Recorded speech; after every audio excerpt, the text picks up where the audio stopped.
선생님 안녕하세요. 오늘은 교육과정의 이해 집단이라는 챕터에 대해서 좀 얘기를 해보도록 하겠습니다.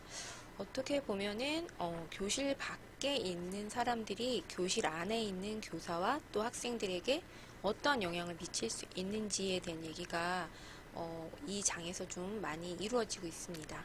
그리고 또 이 교육과정의 이해 집단을 이해한다는 것은 사실은 교실 밖에 있는 문제들, 어떻게 보면 김용 교수님의 어떤 시각과도 조금 일치하는 부분들이 있어요. 교육과정 정책이 어떤 프로세스로 또 누구의 욕망에 의해서 이루어지는지, 또 그러한 욕망들이 얼마나 학교 혹은 교실과 상관이 없는지, 이런 부분들을 좀 같이 생각을 해봐야 될 것 같다라는 생각이 듭니다. 사실 교사인 선생님들한테는 그다지 낯선 문제가 아니겠지만은 저희 경인교대에 재학 중인 예비 교사들이라든지 또 학교 교육에 대해서 잘 안다고 생각하고 있지만 사실은 그렇지 않은 학부모나 일반인들 같은 경우는 교육과정이 굉장히 중립적이고 또 합리적이고 또 원래 그렇게 정해져 있다라고 생각을 합니다. 그러나 사실은 교육과정은 어떤 선택과 배제의 결과이기 때문에 그 선택과 배제의 결과에는 반드시 가치가 관여하게 되고 또 그 가치가 관여하는 데는 분명히 여러 이해관계를 가진 이해 집단들이 있을 수밖에 없습니다. 그래서 이 이해 집단들, 이게 정치가가 되었든 기업가가 되었든 아니면은 뭐 학교를 운영해야 되는 학교 운영위원회가 되었든 간에 이러한 이해 집단들의 어떤 뭐 욕망이라고 하면 약간 좀 부정적인 의미가 있지만은 그들이 생각하는 어떤 바람직한 사회상이라든지 바람직한 학습받은 사람의 어떤 비전 이런 것들에 의해서 우리의 교육과정 내용들이 굉장히 많이 결정이 되게 된다라고 할 수가 있습니다. 그래서 실제로 우리나라랑 북한 같은 경우는 동일한 어떤 역사를 공유하고 있을 것 같지만은 역사 서술에 대해서도 굉장히 다른 견해를 보이고 있다라고 하죠. 그래서 우리나라 같은 경우는 통일신라를 통일신라라고 하지만은 북한 같은 경우는 통일신라가 외세의 힘을 빌어서 통일을 했기 때문에 통일을 했다라고 생각하지 않고 통일이 아니니 후기신라일 뿐이다라고 해서 후기신라라는 용어를 쓴다고 합니다. 그래서 어떻게 보면은 이제 탈북자들 학생들이 우리나라 학교에 다시 들어와서 학업 성취도에 좀 영향을 받을 수밖에 없는 부분들이 이런 용어라든지 관점의 차이, 즉슨 교육 과정의 차이 때문에 그들이 조금 더 적응하는데 어려움을 겪는다라는 좀 생각이 듭니다. 네, 뭐 어떻게 보면 앞에서 한 얘기하고 굉장히 중첩되는 얘기인데요. 학교와 사회가 굉장히 역동적으로 관계를 맺고 있습니다. 또 학교도 사회에 어떤 역할을 부여하기도 하고 또 사회 역시 학교에 기대하는 바가 있습니다. 그리고 때로는 사실 교육계에 있는 사람으로서 가끔은 좀 마음이 무겁거나 좀 너무한 거 아닌가라는 생각이 드는 게 교육에 굉장히 많은 어떤 기대를 걸고 있는 것 같아요. 일종의 교육 만능주의예요. 그래서 사실 인성교육 같은 부분은 뭐 2015년에 법까지 만들어졌지만은 정말 학교에서 인성교육이 이루어질 수 있을까? 어떻게 보면 하루에 8시간 정도 머무르는 평균적으로 학교에서 아이들의 인성을 가다듬어 놓으면은 학교 밖에서 아이들이 생활하는 16시간 동안 도로 좀 안 좋은 상태로 회귀해서 다시 학교로 돌아오는 게 아닌가 좀 이런 생각도 드는데요. 어쨌건 학교에서 일어나는 일들이 사회에 영향을 미치기도 하고 또 사회의 여러 가지 요구나 또 앞에서 말씀드렸던 욕망 같은 부분들이 학교 교육이나 교육 과정에 강하게 영향을 미치는 것 같다라는 좀 생각도 듭니다. 자, 그렇다면 이 이해 집단들이 누구인가에 대해서 이제 우리 그 말이라는 교사와의 면담을 통해서 계속 얘기를 하고 있습니다. 여러 가지 얘기들이 나오고 있는데요. 교육과정 지침서들이 제공하는 교육과정 경계부터 뭐 교육과정에 대한 정부의 이해관계, 또 학생의 여러 가지 발달적인 측면, 또 그 이외에 여기 밑에 보시면은 뭐 경찰국이라든지 교장, 학부모, 학우니, 또 정치가 집단, 지역 관계자, 또 대학에서 제시하는 표준적 수월성 이런 부분들이 다 관여를 하고 있습니다. 교육과정 지침서들이 제공하는 교육과정 경계 같은 경우는 이제 교육과정에서 어느 정도의 그 경계까지는 학생들에게 전달이 되어야 된다라고 표시해두는 부분들이 있죠. 그런 부분들이 이제 교육과정 경계니까 당연히 교사로서 영향을 받을 수밖에 없는 부분들입니다. 또 정부의 이해관계 같은 부분들은 뭐 우리나라 같은 경우에도 역사교육에 대한 논란이 굉장히 첨예한 적이 있었던 거죠. 그래서 정권의 성격이나 정부의 성격에 따라서 어떤 내용을 포함하고 어떤 내용을 배제할 것인지에 대해서 고려를 할 수밖에 없는 상황이고, 그런 것들이 이제 교사에게 이해 집단들로서 작용을 할 수 있는 것 같습니다. 또 학생의 어떤 여러 가지 특성적, 인지적, 사회적, 정서적, 도덕적, 신체적 발달 같은 부분들도 당연히 교사에게는 어느 정도 고려를 해야 될 이해 집단으로서 작용을 할 수가 있다. 또 이 외에도 그 말이라는 교사와의 면담에서 계속 걸쳐서 나오는데요. 경찰국이라든지 또 교장, 학부모, 학우니, 또 정치가 집단, 지역 관계자, 또 대학에서 제시하는 표준적 수월성. 예, 그래서 대학에서 이 말이라는 교사가 뭐 자신이 알아야 할 어떤 역사학, 공부했던 역사학이 무엇인지 대학에서 알고 굉장히 놀랐고, 그것에 대한 어떤 스탠다드가 당연히 자신이 어떤 수업을 해야 할 때 영향을 미친다, 이해 집단이다 라고 지금 묘사를 이 교과서에서 하고 있습니다. 네, 그래서 이제 이 코델리와 클란디니는 이렇게 얘기를 하고 있죠. 교사들은 자신들로 하여금 고개를 하게 만드는, 굉장히 재밌는 표현이다라는 생각이 들어요. 자신들로 하여금 정말 어떻게 보면 약간 뭐 물을 피해가면서 징검다리를 건너는 것 같기도 하고, 굉장히 여러 가지 선택과 배제와 변형을 요구하게 하는 어떤 다양한 영향력들로 가득 찬 환경 속에서, 규범적 환경 속에서 일을 하고 있다라고 주장을 하면서, 이런 어떤 환경이 사실은 이 교사들이 이것을 항상 의식하는 게 아니다. 항상 내가 이렇게 고려하고 있지, 이렇게 영향을 받고 있지 라고 생각하기보다는 굉장히 무의식적이고 또 직관적으로 인식하고 있다라는 점을 얘기를 하고 있는데요. 어떻게 보면은 모든 교사들 그리고 또 교수자들에게 해당되는 얘기면서도 사실은 잘 인식하기 어려운 부분이 아닐까. 내가 무엇의 영향을 정확하게 받고 있는지. 자, 그러기 위해서 이제 교사들은 좀 어떻게 해야 되느냐라는 얘기가 그 다음 페이지인데요. 본인에 대해서 수집한 자료, 면담 자료, 이야기, 일지 이런 것들을 훑어보면서 스스로가 교육과정 상황에 관련된 이해 집단들을 어떻게 이해하고 있고 파악하고 있고 의식하고 있는지 한번 생각을 해보자.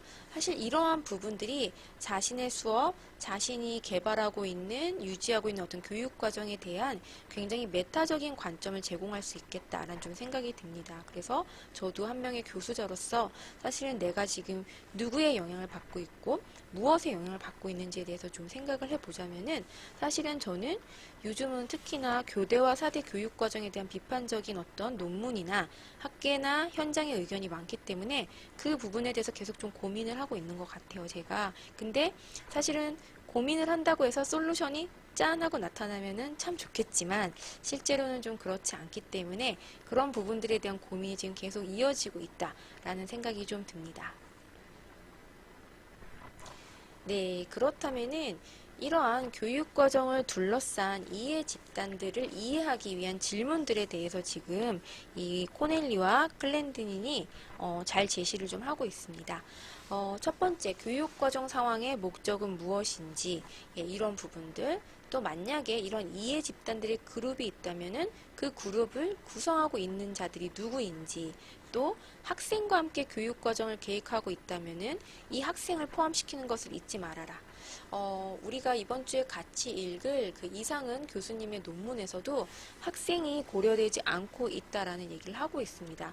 사실은 우리가 학생에 대해서 많은 걸 고려해야 된다라고 생각을 하지만은 정말로 학생이 필요한 것이 무엇인가? 원하는 것이 무엇인가? 그 원하는 것이 뭐 게임이나 그런 것들이 아니라면은 그런 부분들에서 많이 좀 놓치고 있지 않는가라는 생각도 좀 듭니다.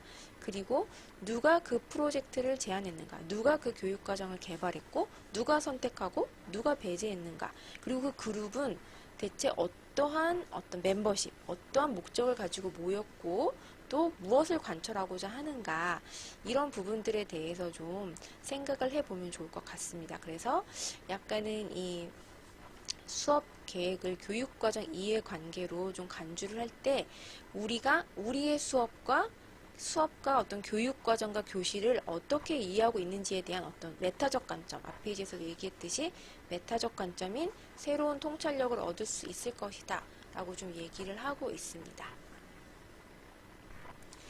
네, 또 이 코넬리와 클란디닌이 각 이해 집단에게 던질 질문들에 대해서 스스로 좀 답을 해보자 라고 얘기를 하고 있습니다. 그래서 나는 이 이해 집단에게 얼마의 책임이 있는가?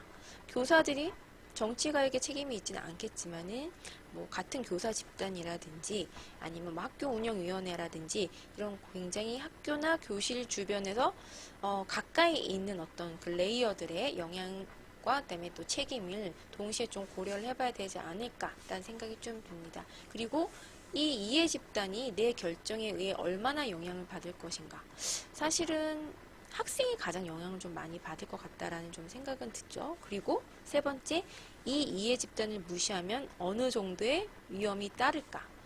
그런 부분도 좀 고려를 해야 될 것 같습니다. 그래서 이게 학생일 경우에는 그 학생의 어떤 성취라는 부분에 있어서 뭔가 내가 좀 포기해야 될 부분이 있을 것 같다라는 좀 생각도 들고, 또 사실은 교사가 중립적이어야 된다라고 얘기를 하지만은 교사가 자신이 옳다고 믿는 것을 또 외압에서 좀 외압에 대항하면서 내가 옳다고 믿는 것을 학생들에게 교육할 때 또 어떠한 희생을 이 따를 것인가. 그것이 학생의 희생이든 나의 희생이든 간에. 그리고 또 네 번째, 이 이해 집단은 나의 결정을 조종할 권리를 갖고 있는가. 정치가가 교사를 조종할 수 있을까요? 혹은 학교 운영위원회, 또 교장, 또 학생들. 사실은 영향을 미칠 수는 있지만은 조종할 권리를 갖고 있는가라고 할 때 사실 이건 약간의 어떤 강요의 의미를 약간 내포하고 있는 것 같습니다. 그래서 이런 부분들에 대해서 이 이해 집단이 어떤 정도의 중요성을 가지며 그들의 영향력이 나에게 어느 정도 수위에 영향을 미치는지에 대해서 생각해 보는 건 역시 앞에서 말씀드렸던 자신의 교육과정과 수업에 대한 메타적 관점을 좀 형성하고 점검을 하는 데 도움이 될 것 같다라는 좀 생각이 듭니다. 네.